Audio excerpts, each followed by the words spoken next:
Quel accueil. Merci beaucoup. Merci de m'avoir invité pour parler de chansons françaises et francophones en Roumanie. C'est un sujet que je tiens à cœur.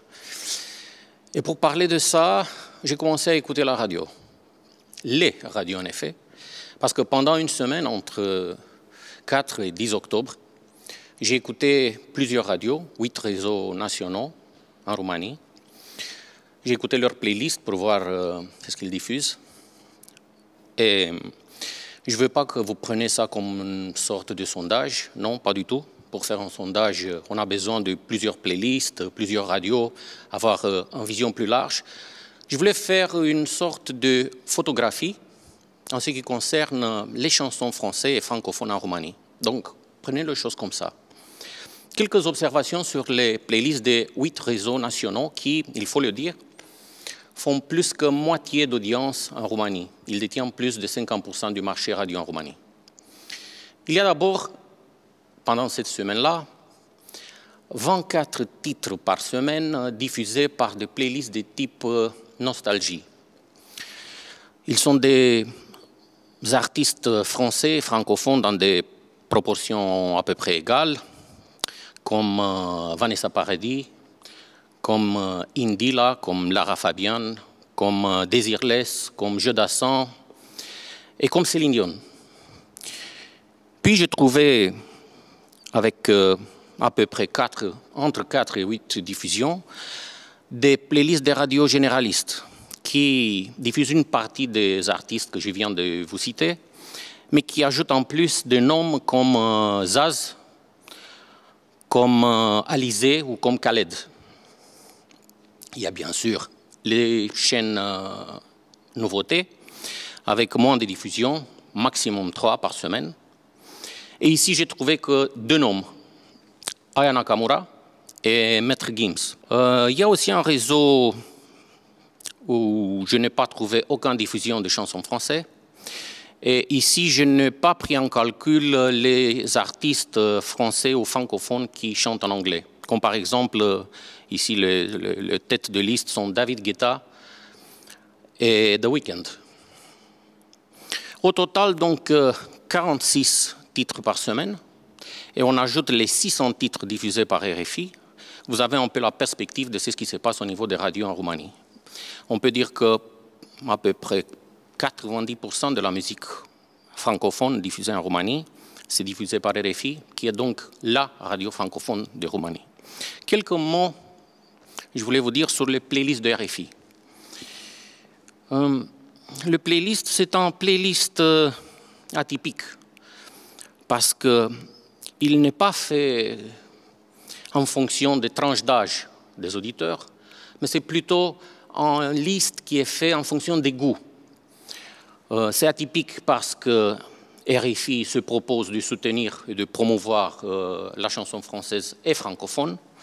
Et donc, en même temps, se propose d'être une vitrine de la production française et francophone sans se figer dans un style musical particulier. Vous pouvez écouter, par exemple, du jazz, vous pouvez écouter du pop, du soul, funky, du rock. Donc, c'est la différence un peu qu'on essaye de faire avec ces artistes-là, en différence qui nous amène à diffuser 3/4 des artistes, disons des nouveautés, des productions musicales nouveaux. C'est ce que montre aussi la vitalité de la scène française.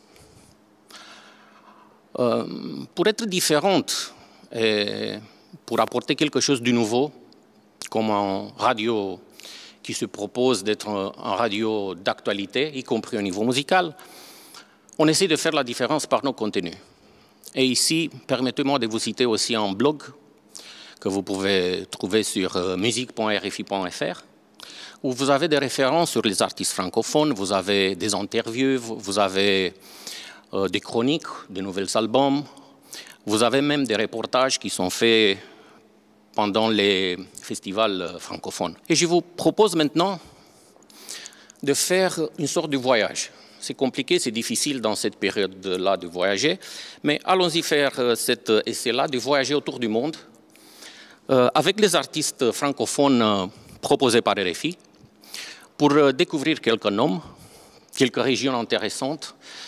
Et je vous propose d'abord d'y aller vers les Antilles, Caraïbes et Amérique, une région extraordinaire. En premier nom que je vous citerai, c'est Flavia Coelho. Flavia Coelho, c'est une artiste brésilienne, née à Rio. Elle est fascinante par le mélange de styles musicaux qu'elles utilisent dans ses chansons. Elle peut chanter très bien samba, bossa nova, rap brésilien, reggae. Donc il y a un mélange, il y a une son tout à fait exceptionnelle dans les mélodies de Flavia Coelho. Toujours dans la même région, il y a un projet musical francophone que j'aime beaucoup, qui s'appelle Delgrès. Delgrès, c'est un trio d'Antilles, c'est un trio de blues qui tire ses racines de l'Afrique, de Louisiane, de Guadeloupe. Et écouter la musique de ce groupe-là, c'est un peu comme faire un voyage dans leur parcours professionnel, dans leur vie privée. C'est un voyage intime, c'est un véhicule imaginaire à travers leur musique, un véhicule qui nous amène de Louisiana vers Guadeloupe. On passe l'océan, on dépasse le Cap-Vert, on arrive en France, ils produisent à Paris. Donc, il y a toujours un miracle, en magie, cette musique brute avec cette racine qu'ils ont dans la région des Antilles et de Guadeloupe. Et ils parlent aussi d'un vécu personnel, mais ils parlent aussi d'un vécu d'une partie du monde qui a été marquée par le déracinement et qui est toujours en quête d'une identité particulière. David Walters, un autre nom que je vous propose, toujours dans la même région, toujours en voyage entre les Amériques et les Antilles, parce que ses parents sont originaires des Antilles et ils mélangent un peu les styles pop, soul, funky de la région antillaise avec les sons américains. Et lui aussi fait une magie dans cette mélodie-là et on a l'impression de vous promener un peu dans la région. Et un dernier nom que je trouve intéressant à vous proposer, à vous inciter à les écouter, c'est Emea. Emea, c'est une artiste d'expression française de l'Amérique latine. Elle voyage beaucoup entre l'Amérique latine, l'Amérique centrale, Pérou, Équateur, Brésil, toujours un mélange de styles. Elle est imprégnée de cette tradition musicale locale, mais elle amène aussi des sonorités très modernes, très urbaines dans ses mélodies. Et elle fait tous ses voyages accompagnés d'une voix extraordinaire de sa guitare. Il y a un duo qui est Jojoa et Lieutenant Nicholson. Cet duo-là m'aide à traverser l'océan vers l'Afrique. C'est un duo avec des doubles racines, antillais et africains. Et c'est un duo qui mélange un peu les styles du Guadeloupe avec les sonorités africaines. Donc ici, vous pouvez trouver un samba ou un bossa, mais qui se mélange avec les styles afro. Un groupe très intéressant. Et parce que nous sommes en Afrique, on peut monter un peu vers le nord. Dans le nord, on cite le nom de Rachita. Rachita, un artiste extraordinaire, algérien, d'origine algérienne. C'est un artiste qui s'exprime par plusieurs styles, parce que c'est un artiste qui s'était formé dans les années 80, après le mouvement post-punk dans la musique. Et c'est un artiste qui a utilisé sa musique et ses textes comme une arme pour lutter contre la homophobie, le sexisme, le racisme, la conformité en général. Vers le Proche-Orient, il y a un autre artiste exceptionnel, c'est Ibrahim Malouf, un trompettiste franco-libanais qui mélange aussi les sons d'une manière très intéressante, qui peut vous chanter du rock, mais qui peut facilement vous chanter dans la musique orientale imprégnée avec des styles de plusieurs endroits magiques comme ça, et vous avez une sonorité tout à fait extraordinaire. Et pour rester toujours en Afrique, il y a une zone très intéressante qui vient de sortir de la part d'une artiste, interprète, compositeur qui s'appelle Fatoumata Diawara, de Bamako, d'origine malienne. Une voix superbe, extraordinaire, qui s'appuie aussi sur les traditions africaines, mais qui donne une sonorité très moderne parce qu'elle joue un peu avec des instrumentistes orientés vers le jazz, vers le blues. Donc elle veut être très moderne en même temps, mais en s'appuyant sur les racines africaines. Arrivons en Europe, continuons notre voyage pour arriver en Allemagne. En Allemagne, je trouve un nom très intéressant dans l'artiste Ayo.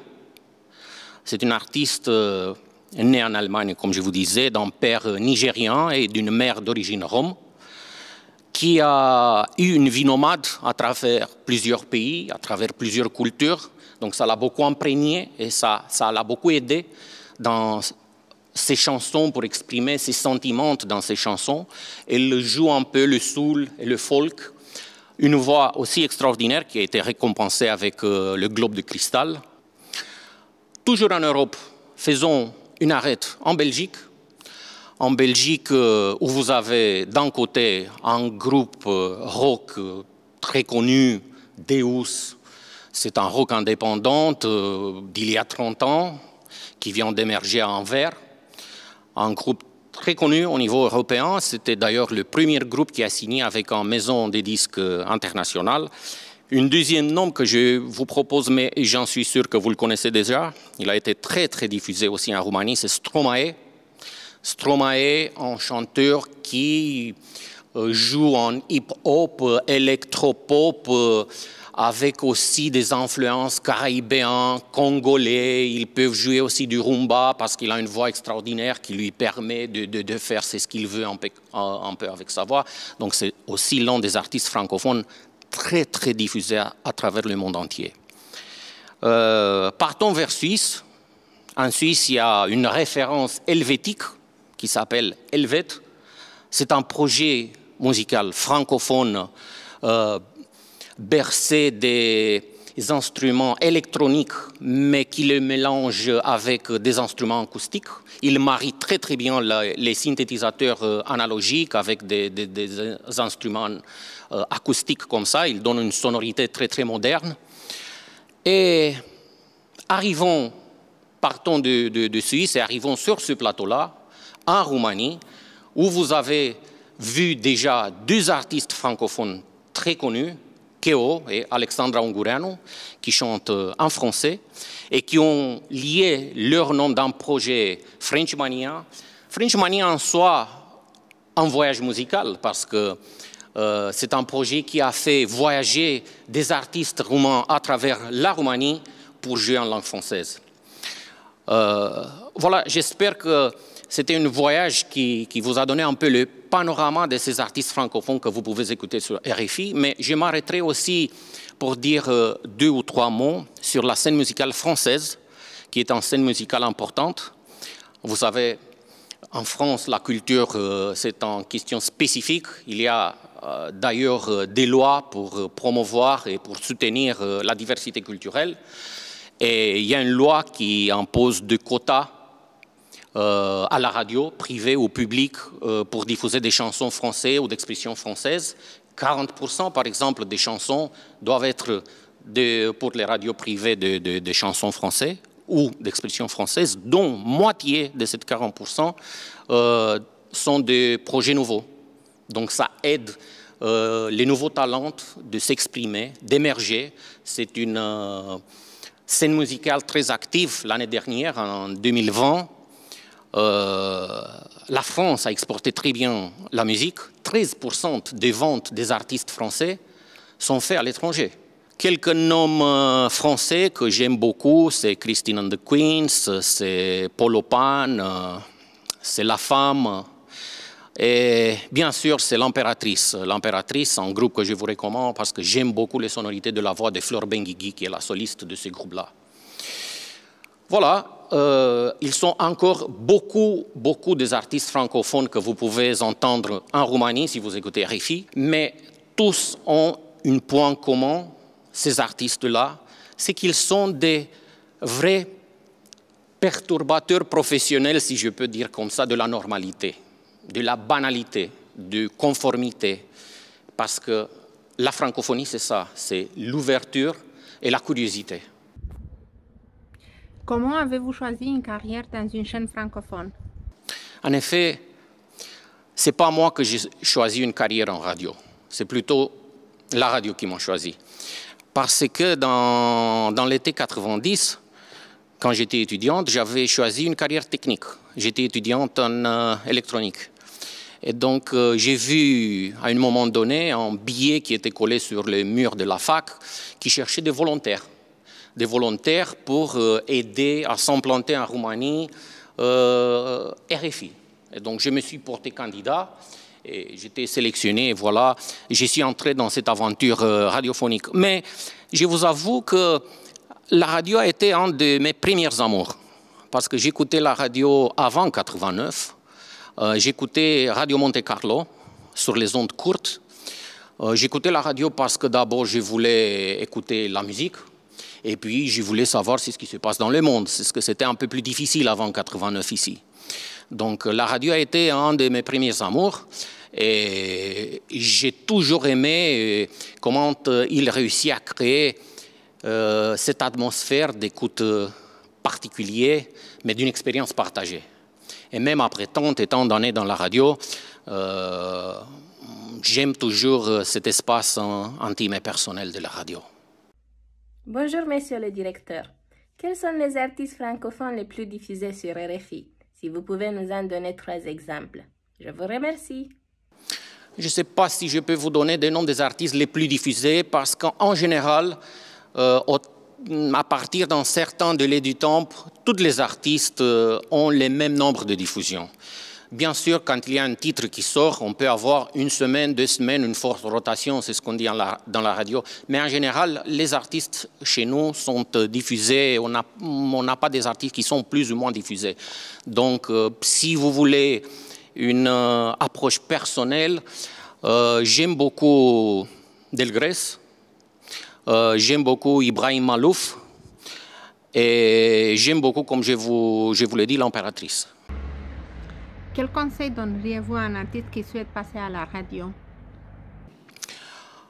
Je n'ai pas l'habitude de donner des conseils parce que quand on pense qu'on connaît toutes les réponses, il arrive l'imprévu et il change toutes les questions. Donc, je dirais plutôt que pour s'affirmer une artiste à la radio, il faut être persévérante. Il faut envoyer ses productions à la radio. Bien sûr, ça l'aidera si il choisit un radio en fonction du style musical qu'il joue. S'il choisit un radio qui est ouvert aux nouveaux talents, qui aime faire des découvertes dans leur playlist. Merci.